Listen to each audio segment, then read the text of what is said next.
Hey everyone, welcome back to my channel. My name's Michaela and today I'm going to be recommending books that you should read if you are a fan of Euphoria. Just like the TV show, these books are full of sex, drugs, all of the good stuff. How exciting. My favorite type of people are those who say that I was just like that when I was a teenager, and I like to believe that I didn't get into Class A drugs until I was at least 18 or 19. Just kidding.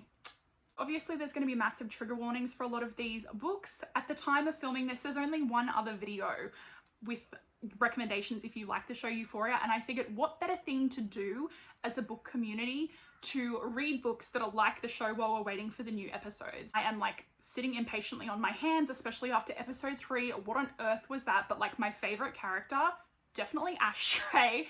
I love that crazy motherfucker. So before we get into the recommendations, make sure you give this video a thumbs up, subscribe if you haven't already, and let me know in the comments down below who your favorite character is this season. First book that I'm going to recommend is Anaesthetic by C.M. Radcliffe. This is the story of Killian. We first meet him when he is about 3 months away from phasing out of the foster care system and turning 18, and 5 months away from graduating high school. Killian has been bounced around from group home to group home. His mother was caught when he was 14 cooking meth in their apartment basement, and he's just been in the foster system ever since. Killian's someone who has experienced way too much life way too soon, so he has a massive chip on his shoulder for that, and then he's not really thinking that anything good is going to come out of going to yet another foster home. Basically, first thing in the morning, he goes from the group home to his caseworker's office. She's told, we're going to take you to the school, you'll be picked up by the family after, you'll meet everyone then, and he's just okay, whatever, thinking nothing of it. When he gets to the school in the hallways, he runs into this girl named Ainsley, and he has this immediate fascination with her. He can tell that there's something a little bit different about Ainsley. Ainsley just sort of floats through life, doesn't really think about too much, and when we kind of get inside Ainsley's POV, we see that it's because she is just always under the influence of drugs, essentially. On her way home from school, she's smoking weed with her friend, she does a bump of coke, and then when she walks into her kitchen and discovers that Killian, the cute boy that she met in the hallway at school, is her new foster brother, she decides to just take a random pill that she found at the bottom of her drawer, which turns out to be a molly. I find this really comparative to Rue's addictions and also just her hatred of reality, which is kind of the crux of all of her problems. She doesn't want to deal with the real world, so she just decides to numb it out and kind of get any high from anywhere that she can. This is a really quick read with some pretty heavy themes, and the second book is coming out in March of 2022.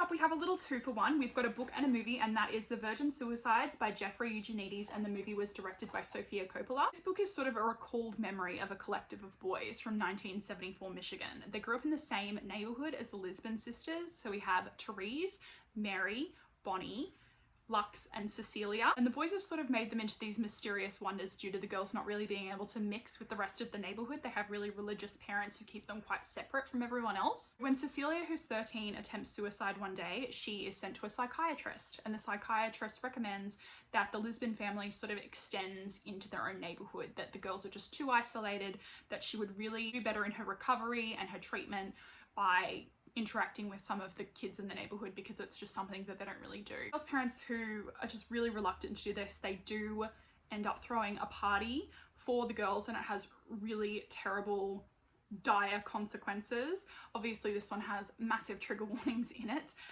The name alone from the book should probably give you a pretty good indication of that. The way that the narrators put these girls on pedestals and kind of romanticize the lives that they could have had in their heads, and also the events that kind of led up into this tragic moment. I mean, obviously you kind of know what's going to happen.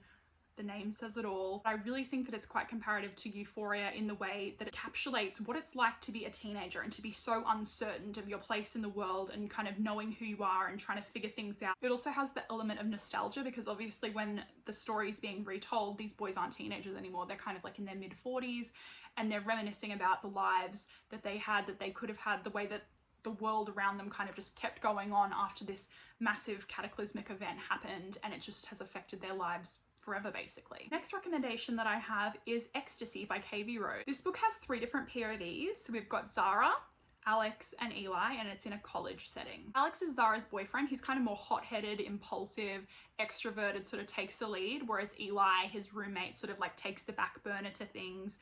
He's more sort of reserved in nature, kind of scopes out the situation before acting on it. Zara's massively into drugs, and she cheats on Alex every opportunity she gets. The book actually opens with them having this massive screaming fight that quickly becomes physical because the week previous Alex had caught Zara in a compromising position with one of their friends because the friend had drugs and Zara was just willing to get them from any means necessary. It becomes obvious pretty quickly as well that Eli sort of has a thing for Zara and Alex is willing to exploit that. The infatuation that Eli has with Zara is definitely a catalyst for the events that occur in this book.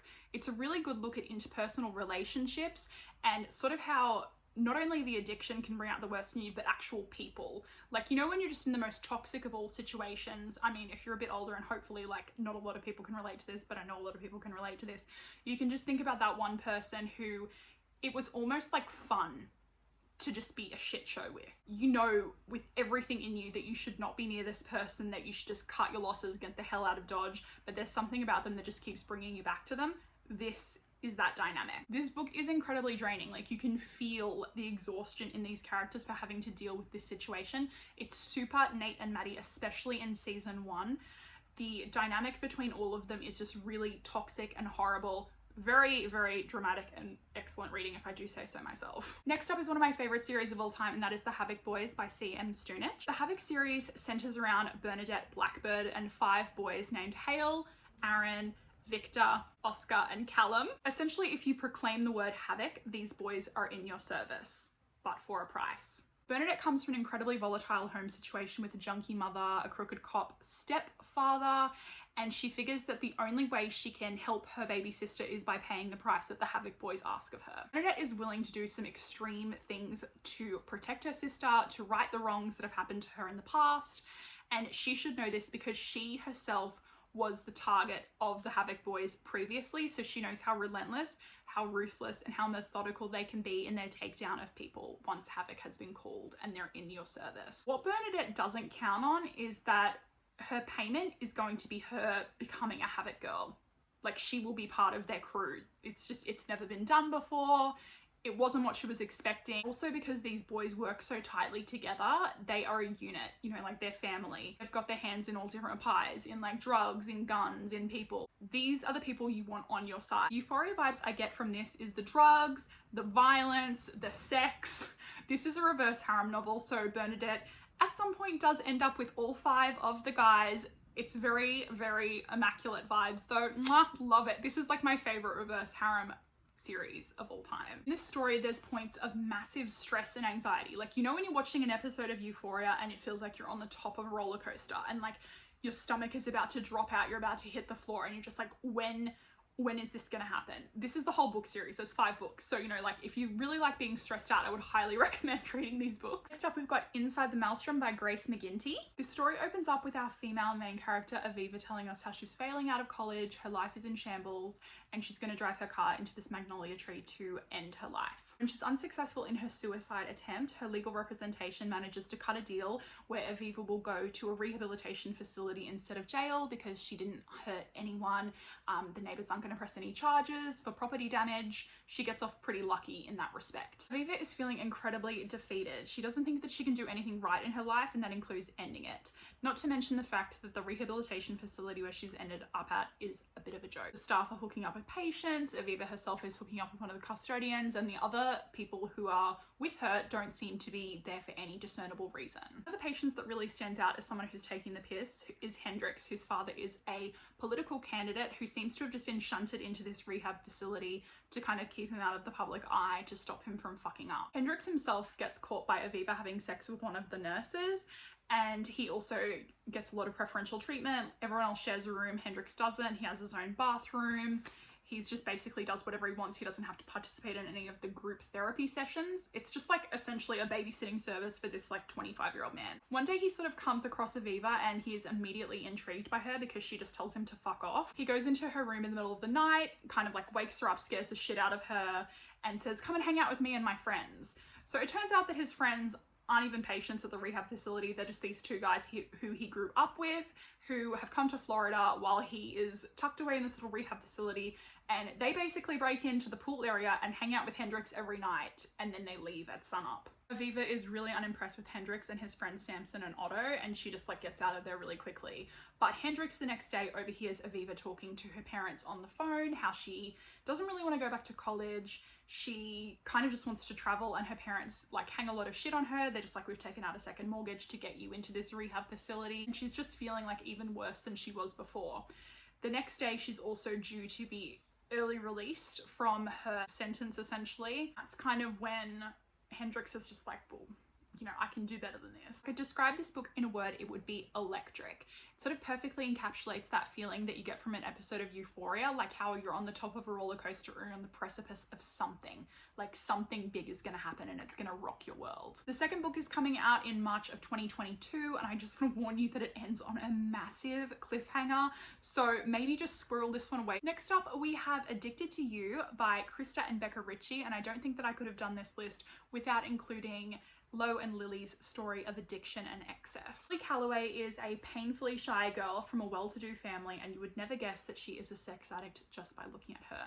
For the past 3 years, she has pretending to be in a relationship with her best friend Lauren Hale, who himself is an addict. He's an alcoholic, and they basically have this pact to protect each other and to kind of throw off anything that's going on so their families don't suspect their massive issues that they're dealing with in their personal lives. I first read this book 6 years ago, which I think in booktube terms makes me a geriatric. I remember feeling so incredibly sad when I first read these books because these characters lacked so much within themselves but saw so much potential in the other person, and the love and devotion, like albeit misguided and definitely morally grey at times, is very reminiscent of character traits that we see in Cassie. She's always looking for love externally instead of loving herself. Even Jules, who collects broken things and wants the best out of people who can't even rise to the occasion themselves. And then the final books that I have to recommend to you are the Royal Elite series by Rina Kent. The first 3 books out of these 7 center on Elsa and Aiden. So Elsa is the typical good girl virgin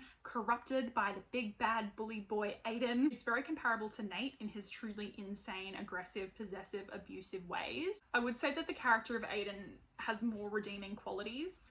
There's a plot that flows throughout Elsa and Aiden's book, and then in the 4th book, side characters kind of come in. So Aiden has a friendship group and so does Elsa. So we kind of see them coupling off. This one also gets the honorable mention because it's also set in a high school where nobody seems to be going to class or like respecting a dress code. One of our favorite parts of Euphoria, let's be real.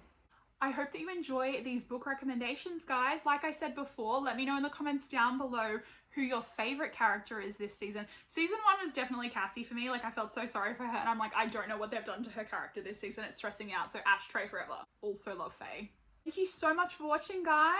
I will see you in my next video. I hope that you're having a wonderful day wherever you are in the world. Lots of love, hugs, and kisses.